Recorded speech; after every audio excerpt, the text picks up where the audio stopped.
It would be interesting to know how most of us would react if we knew our fate. Let me pose a question for you. If you knew exactly how your destiny is mapped out and what you need to do to follow in its course, would you take it or dismiss it as just another of those things? Well, don't be judgmental just yet. Our guest this evening, internationally renowned astrologer Mahendra Sharma, unravels for us that to give others the opportunity to move forward doesn't make us less, but lets us help ourselves on a level more rewarding than the physical. Partake of his interesting surgeon on what it takes.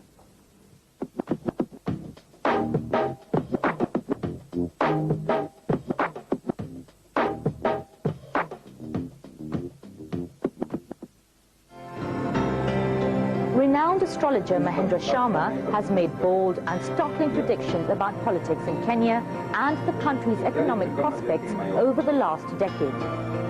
His predictions have been uncannily accurate, and he has also made further forecasts about other parts of the world.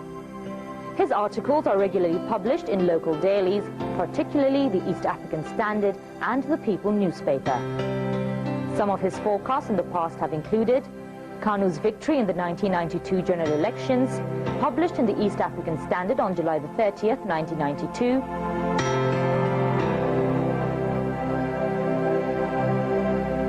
The terrorist attacks on the US, published in the East African Standard again on August the 22nd, 1998.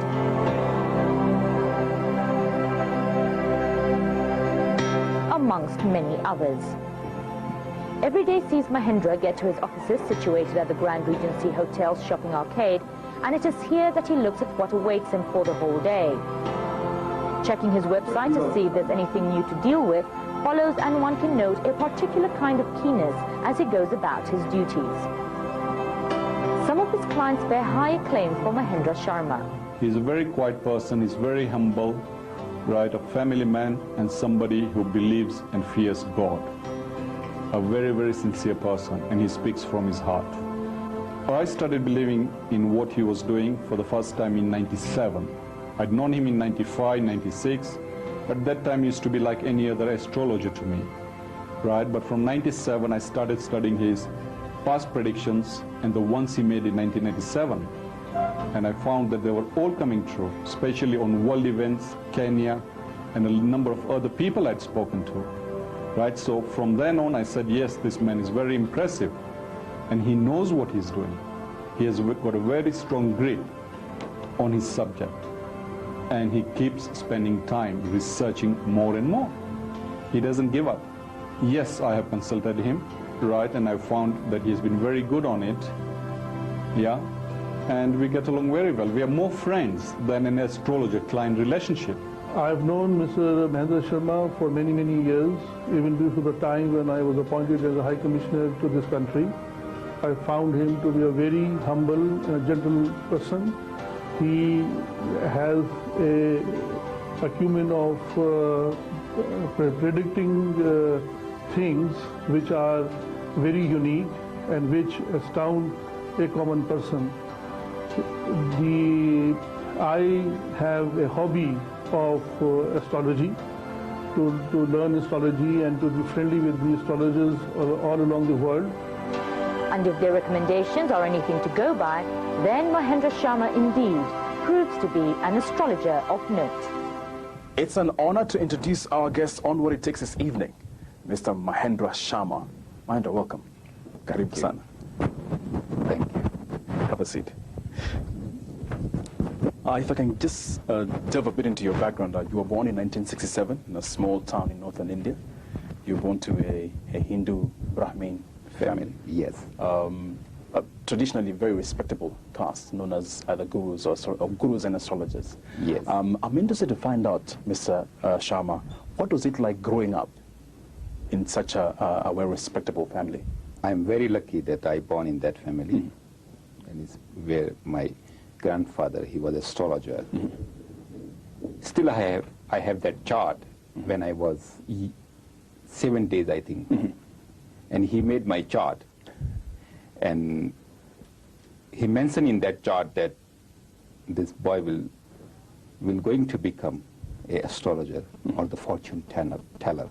Still I have that chart. So whenever I see that, oh my God, you know, that time, when I was just the 7 days and he predicted. Yes. So when I was 7, he lost his eyesight.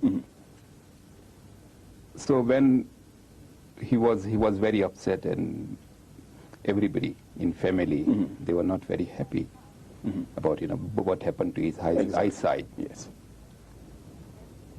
So after, I think, 1.5 years, he started he started saying that, Mahendra, will you help me when my client come? You just tell me that what exactly number written here, which planet is here, and just you have to tell me like that. So I said, okay, I will do that. And that is how I entered in astrology. Did you used to go to school? Or Yes, when, yes. 1982, I went to astrological institutions of India. I did my course there. At what age? 14. 14, yes. Same time when I took admissions and I started for the year 1, and what they were teaching us, I told after the time, you know, after the lecture, that I know all this. So immediately, third Sunday, I was in the second year in the astrological institutions. And the same thing happened again in the second year. So I think, okay, I did degree, but I feel, or I believe that degree is not important. It's the experience. And practical experience. Exactly. You attained a degree in astrology, or what degree was it for? Yeah, in astrology. And how long did the course take? That is 3 years course, but I think I did in 6 weeks, I think. Yeah, I believe by the time you finished your degree, you were 17, I think? Yes. 17 or 16? Yes. What was life like growing up at that time? That time I was in Bombay, and I think my life was normal. But I think very few in my college, they were knowing that also I am astrologer. That was the very secret part. Because, you know, because at that time I was doing the degree in commerce, the Bachelor of Commerce I did. Yeah. In the same institution? No, that is a different college, you know. Yeah, Bhavan's College in Bombay. Was this after the astrology degree? Or? No. At the same time I was doing together. So in the normal college, I think two my close friends, they were knowing that, okay, I'm doing astrology, but not the whole college.